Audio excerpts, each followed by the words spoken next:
Samajwadi party PC कर रही है, आखिर ऐसी जरूरत क्या हुई और आज की पीसी का मुख्य मकसद क्या है? ऐसा है, पीसी की ज़रूरत इसलिए पड़ी क्योंकि जिस तरह के एग्जिट पोल दिखाए जा रहे हैं आप लोगों के द्वारा फर्जी, तो हम अपने आप के माध्यम से बताना चाहते हैं कि सब कुछ फर्जी है। ये केवल इंडिया गठबंधन और उत्तर प्रदेश में खास तौर से समाजवादी पार्टी के कार्यकर्ताओं को डिमोरलाइज करने के लिए किया, क्योंकि आप लोगों ने कभी ये नहीं सोचा कि स्थिति क्या है प्रदेश की। आप देखिए, देश के 3 बड़े नेता जो बीजेपी के हैं उत्तर प्रदेश से चुनाव लड़ रहे हैं, 2 लड़ रहे हैं, एक मुख्यमंत्री मोदी जी, राजनाथ सिंह और योगी जी। मोदी जी चुनाव लड़ रहे हैं बनारस से, बनारस के आसपास की एक भी सीट बीजेपी नहीं जीत रही। जौनपुर हम जीत रहे, गाजीपुर हम जीत रहे, चंदौली हम जीत रहे, आजमगढ़ हम जीत रहे, मऊ हम जीत रहे, एक सीट नहीं जिता पा रहे। लखनऊ के आसपास बाराबंकी हम जीत रहे, मोहनलालगंज हम जीत रहे, हरदोई हम जीत रहे, उन्नाव हम जीत रहे, सीतापुर हम जीत रहे।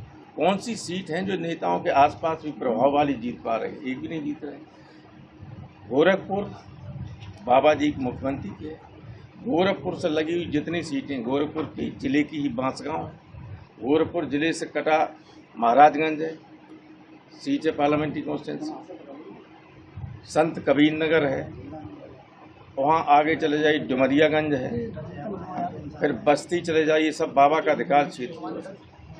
उन सब में एक भी सीट बीजेपी नहीं जीत रही।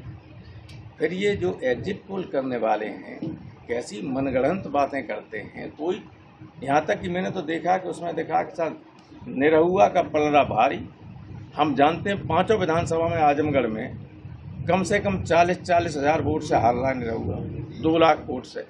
जब 2 लाख वोट से हारने वाला का भी पलड़ा भारी आप दिखाओगे तो आप पीसी करके बताना ही पड़ेगा कितना फ्रॉड सब हो रहा है। लोगों की अंतरात्मा खत्म हो गई